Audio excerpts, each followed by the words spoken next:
Olá a todos e a todas, eu me chamo Vinícius Bonsignori, sou professor de História da Rede Municipal de Navegantes e professor de Ensino Religioso na Rede Estadual de Santa Catarina. Atualmente, eu desenvolvo a minha pesquisa de mestrado, estou finalizando em História, acerca da experiência dos trabalhadores marítimos e portuários de Itajaí, da segunda metade do século XIX e início do século XX. Mas hoje, eu não estou aqui para falar da minha pesquisa, eu estou aqui a convite do professor José Bento para falar do seu mais novo livro, intitulado Gente de Ébano, a presença negra em Santa Catarina, da foz do rio Itajaí à foz do rio Tijucas, séculos XIX ao XXI.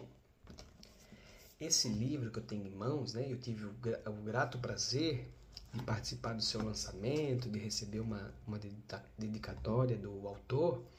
Ele é o resultado, ele é fruto de mais de 20 anos da pesquisa do professor José Bento sobre a população negra em Santa Catarina, especificamente em Itajaí, e agora também na região de Tijucas. O livro, de mais de 600 páginas, ele está dividido em duas partes. Numa primeira parte, ele trata das coisas do tempo do cativeiro, das cenas da escravidão, das peculiaridades da escravidão nessa região estudada. E na segunda parte, ele trata do pós-abolição, rupturas e continuidades, no qual o autor ele amplia o recorte temporal do pós-abolição, que vai geralmente às primeiras décadas do século XX, chegando, inclusive, a falar da experiência da população negra no período da ditadura civil-militar instituída através do golpe de 1964.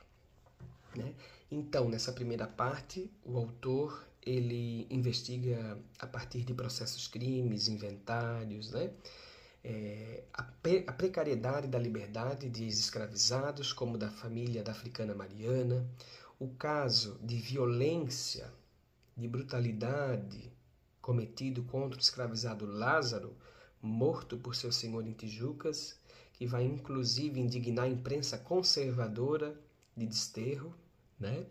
E ele fala também da matrícula dos escravizados a partir da lei de 1871, como ela vai ser disputada pelas famílias da elite, trata da questão da resistência negra, da fuga que teve da Fazenda Boa Vista em 1867,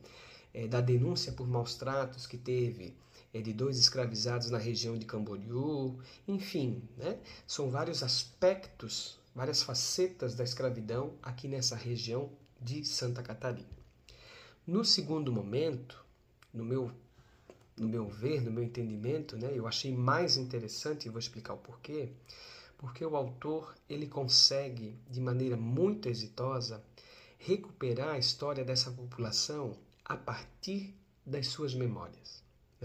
a partir daquilo que ouviram falar, de que experienciaram,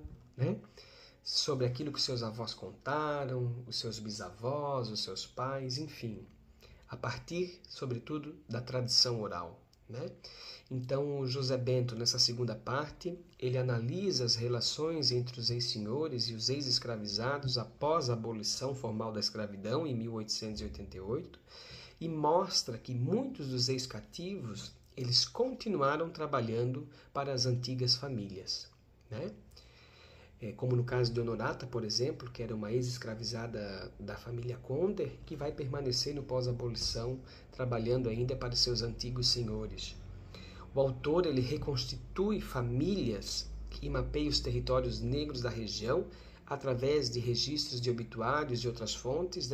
identificando os locais históricos de ocupação negra, como, por exemplo, a Rua do Quilombo. O livro ele inclui um vasto material iconográfico com fotos, retratos que complementam as narrativas orais,